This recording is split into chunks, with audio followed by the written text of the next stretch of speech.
आषाढी एकादशी म्हणजे महाराष्ट्रातला खूप मोठा सण असतो. खूप लोक महिनाभरापासून वारीला जातात, कारण की या दिवशी पंढरपूरची यात्रा असते. आणि आपल्या महाराष्ट्रामध्ये आपल्या विठू रखुमाईला खूप महत्त्व आहे. आणि बघा, इतका जोराचा पाऊस चालू आहे ना, आणि आजची जी तयारी आहे ती प्रत्येक महाराष्ट्रीयन घरामध्ये आषाढी एकादशीची मस्त अशी पूजा असते. त्याचबरोबर उपवास असतो आणि खूप भारी दिवस असतो तो सगळ्यांसाठी, आणि ते खूप सगळेच जण खूप कौतुकाने साजरा देखील करतात. आजचा व्हिडिओ त्याच्याशीच रिलेटेड असणार आहे. त्याच्यासाठी आपली जर थोडीशी जी काही पूर्वतयारी असते तीच आज मी तुमच्यासोबत शेअर करत आहे. तर व्हिडिओ स्किप न करता नक्की बघा. कुठलाही सण असला, उपवास असला की आपले सगळ्यात प्रथम आहे ना, आपण देवपूजा वगैरे या गोष्टी येतात. आणि त्यामुळे ना नेहमी मी या जो सण आहे त्याच्या आधीच मी देवघर वगैरे आणि देवाचा रूप जे काही आहे ते सगळं स्वच्छ करून घेते.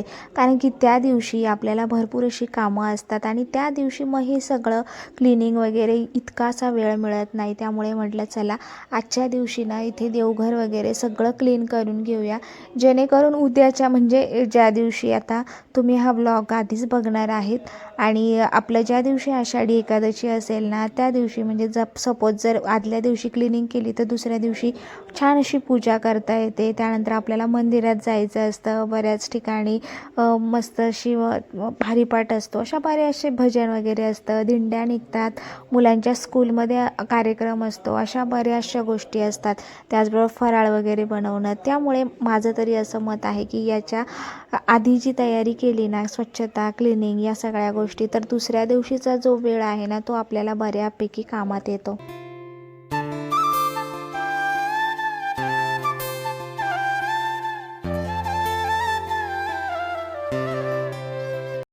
आता सफाई तर आपली होतेच, पण त्याच्या आधी ना पूजेची देखील भरपूर अशी तयारी करायची असते. आता बघा, आषाढी एकादशीच्या दिवशी ना आपल्याला एकतर त्या पूजेसाठी तुळशीची मंजुळा, तुळशीची पानं, हे कारण की तुळशीच्याच पानांची माळ ही विठू रखुमाईला घातली जाते. आणि त्या दिवशी ना ते तोडायचे नसतात. त्याच्यामुळे तुम्ही आदल्या दिवशी तुळशीचे पानं तोडून किंवा त्याची माळ बनवून ठेवू शकतात. बाजारातून फुलं आणून ठेवू शकतात. त्यानंतर आपल्याला गंध लागतो. चंदन आणि हळदीने देखील विठू रखुमाईची मूर्ती तुमच्याकडे असेल तर त्याचा अभिषेक केला जातो. अशा बऱ्याचशा गोष्टी आहे. आणि त्याचबरोबर ना सध्या तुम्ही कुठेही बघू शकतात की पूजेसाठी काय काय लागतं. जसं अभिषेक करण्यासाठी चंदन, हळद, पंचामृत, त्याचबरोबर पाणी, या सगळ्या गोष्टी आल्या. नैवेद्यासाठी प्रसाद असेल, अशा बऱ्याचशा गोष्टी असतात. आणि त्याचीच तयारी ही आदल्या दिवशी करून ठेवायची असते.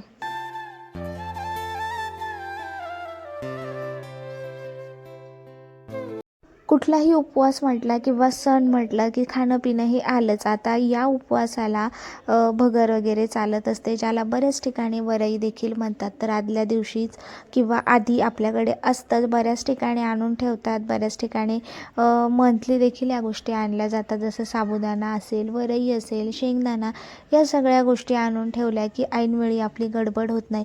साबुदाणा भिजण्यासाठी बराच वेळ लागतो आणि तो व्यवस्थित भिजावा यासाठी ना उपवासाच्या आदल्या दिवशी रात्री जर भिजत घातला ना तर दुसऱ्या दिवशी सकाळी तुम्हाला पटकन बनवता येतं.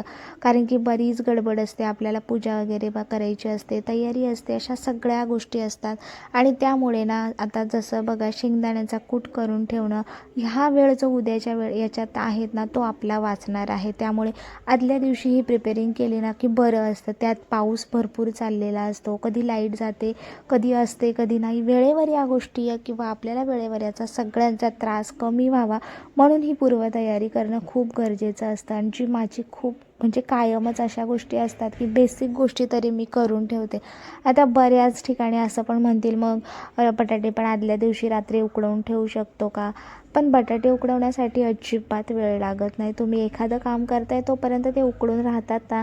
उगाच काही गोष्टी अशा आहे की तयारीच्या नावाखाली तुम्ही उकडवून ते फ्रीजमध्ये ठेवण्यापेक्षा आणि शिळं खाण्यापेक्षा ना ताजं पण थोडंसं लवकर जर उठलं तर या गोष्टीही आपल्याला व्यवस्थित अशा मॅनेज करता येतात.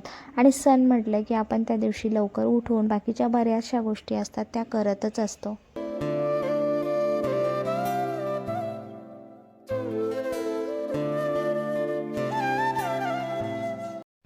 उपवासाला उपवास जरी म्हटलं ना, सतत काहीतरी खायला लागतं आणि उपवासाच्या दिवशीच जास्त भूक लागते. त्यात पावसाळा आहे, पाऊस पडत असतो आणि आपण घरात असल्यामुळे आपल्याला भूकही तेवढीच लागते. तर मी इथे ना शेंगदाण्याची चिक्की बनवून ठेवत होते, कारण की मुलं असतात आणि त्यांना किंवा आपणही असो, मधल्या वेळेत असं काहीतरी खायला बरं असतं. कारण की हा उपवास असा आहे की तो दुसऱ्या दिवशी 12 सोडायचा असतो. त्यामुळे असं सतत आपण साबुदाणा नाही खाऊ शकत. त्यामुळे फ्रूट्स असतील, रताळे असतील, वरई असेल, भरपूर रेसिपी सध्या येत आहेत उपवासाच्या, तर त्याही आहेत. पण म्हटलं चला आपण शेंगदाण्याची चिक्की बनवून ठेवूया. आणि अदर वेळेस पण आहे ना, ही गोष्ट खूप बेस्ट आहे मुलांसाठी. कारण की बघा, गूळ आणि शेंगदाणा हे रक्त वाढवण्यासाठी खूप जास्त चांगलं असतं आणि त्यामुळे घरामध्ये अशा घरगुती वस्तू बनवल्या तर ते आपण मुलांनाही खायला व्यवस्थित देऊ शकतो. बाहेरच्यापेक्षा ना घरातल्या कधीही बेटर असतात. आणि बघा, गुळाचा पाक बनवायला ठेवला आहे. जोपर्यंत गुळाचा पाक बनतो आहे ना, तोपर्यंत कंटिन्युअसली हलवत राहायचं आहे. आणि तुम्ही बघू शकतात पाण्यामध्ये थोडासा गूळ टाकून ज्यावेळेस त्याची पापडी तयार होते, असा लगेच तुकडा पडतो, त्यावेळेस आपला जो पाक आहे ना तो रेडी झाला आहे. त्यामध्ये शेंगदाणे घातले. हवं असेल तर तुम्ही यामध्ये शेंगदाण्याचा कूट करून पण घालू शकता, पण मला क्रिस्पी अशी जी आपण बाहेर विकत मिळते तशीच मुलांना आवडते, म्हणून मी तशी बनवायला घेतली आणि इतकी सुंदर झाली होती ना.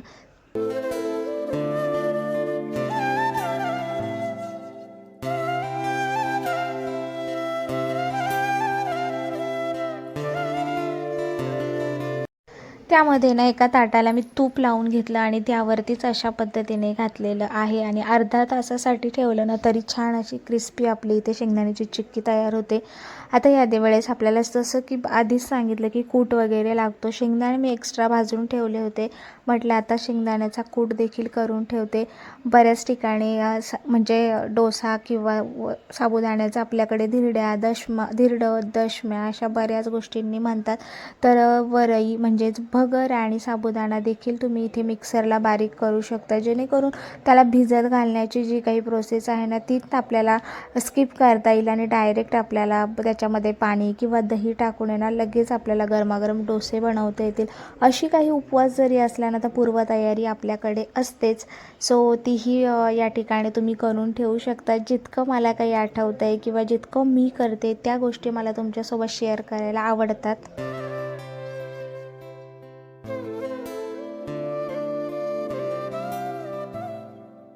जसं तुम्हाला सुरुवातीला सांगितलं की आपल्याकडे ही आषाढी एकादशी किती मोठ्या प्रमाणावर सेलिब्रेट केली जाते आणि त्याचमुळे ना लहान मुलांच्या शाळेत असो किंवा त्यांच्या शाळेमध्ये ना आधी ही गोष्ट सेलिब्रेट केली जाते. वारी होते, दिंडी होते आणि माझ्या दोन्ही मुलांच्या शाळेमध्ये मध्ये ना दिंडीचा कार्यक्रम होणार आहे. सो त्यांना दोघांनाही टाळ घेऊन, जे आपण टाळ घेऊन नाचतो, उड्या मारतो, या सगळ्या गोष्टी त्यांना स्कूलमध्ये शिकवल्या. आता दोघांना वेगळं शिकवलं आहे, त्यामुळे दोघंही त्यांच्या पद्धतीचं करून दाखवत होते आणि पुढे मी तुमच्यासोबत त्याही गोष्टी ज्या दिवशी असेल ना त्याचा छोटासा व्हिडिओ नक्कीच शेअर करणार आहे. खूप सुंदर अशा पद्धतीने आता मोठा जो मुलगा आहे ना त्याचा आषाढी एकादशीच्या दिवशीच त्याची वारी आहे आणि त्याच्यासाठी मी ड्रेस मागवला होता मिशोवरनं. खरं म्हटलं ना मला खूप आवडला, कारण त्याची क्वालिटी खूप जास्त भारी आलेली आहे यावेळेस तरी. आणि बघा, आपण ज्याही वेळेस असं काही मागवतो, आता मुलांना नाचायचं आहे तर, आणि हे ज्या ड्रेस आहेत ना तर याला एक सिंगल स्टिच केलेली होती, ओव्हरलॉक केलेलं होतं, पण पॅन्टला सिंगल स्टिच होती. त्यामुळे म्हटलं चला नाचताना उगाच कुठून फाटू नये किंवा काही कट लागू नये, त्यामुळे ना आपल्याकडे मशीन माझ्याकडे होतीच, त्यामुळे तेही मी घरच्या घरी पटापट त्याला स्टिच करून घेतलं सगळ्या बाजूंनी, म्हणजे पुढच्या वेळेस म्हणजे त्याला घातल्यानंतर त्रास व्हायला नको किंवा फाटलं आहे वगैरे असं. आणि त्याचबरोबर ना पॅन्ट आहे, पॅन्टला नाडी पण नसते, त्यामुळे ऐनवेळी सकाळच्या वेळेस त्यांचं असतं आवरून देणं वगैरे आणि त्यावेळेस ती नाडी कुठे शोधायची, म्हणून ही सगळी तयारी आपण आधीच करून ठेवली ना. ज्या काही याच्यासाठी लागणाऱ्या गोष्टी आहेत, जसं की टाळ असेल, त्यानंतर ओढणी असते, गळ्यात घालण्याचा शेला असतो किंवा टोपी पण लागते वारकऱ्यांसाठी, या सगळ्या गोष्टी आधीच मी तयार करून ठेवणार आहे, जेणेकरून मग त्यांचा नाश्ता, सकाळचं त्यांचं आवरणं आणि आपलीही वेगळी धावपळ असते, त्यामुळे मग ही सगळी बेसिक तयारी आधी केली की आपणही त्या दिवशी निवांत असतो. सो चला, इथे आता मला जसं सुचतंय तशा गोष्टी मी तुमच्यासोबत इथे शेअर केल्या. तुम्हाला व्हिडिओ आवडत असेल तर प्लीज व्हिडिओला नक्की सबस्क्राईब करा.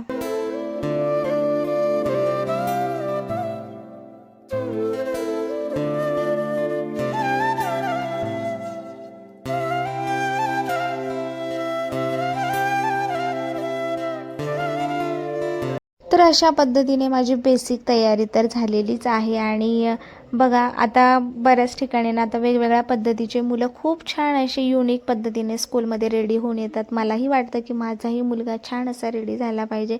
सो त्यासाठी ना आपल्याकडे ज्या टोप्या असतात त्या टोपीवरती मी मस्त असं DIY करत होते. इथे फॅब्रिक पेंट आपल्याकडे म्हणजे मला आवडतं त्यामुळे माझ्याकडे आहे, कारण की मला या DIY गोष्टी करायला खूप आवडतात.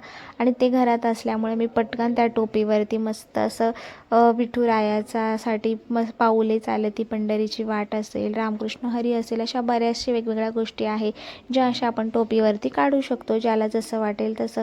सो म्हटलं चला तसं तर फेटा मी बांधणार आहे, पण मुलांनी तो ठेवताय की नाही ठेवत हे माहीत नाही, त्यामुळे हे दुसरा ऑप्शन म्हणून मी ही टोपी इथे रेडी करून ठेवली. आता करता करता इतका पसारा झाला होता तोही आवरून घेतला. सो अशा पद्धतीने छान असा हे DIY मी तयार केलं. जे तुम्हाला कसं वाटलं नक्की मला कमेंट करून सांगा. चला भेटूया नेक्स्ट व्लॉगमध्ये. आणि ही अशी बेसिक तयारी आपण ज्यावेळेस करतो ना त्यातून आपल्या मुलंही शिकत असतात. सो आता बघा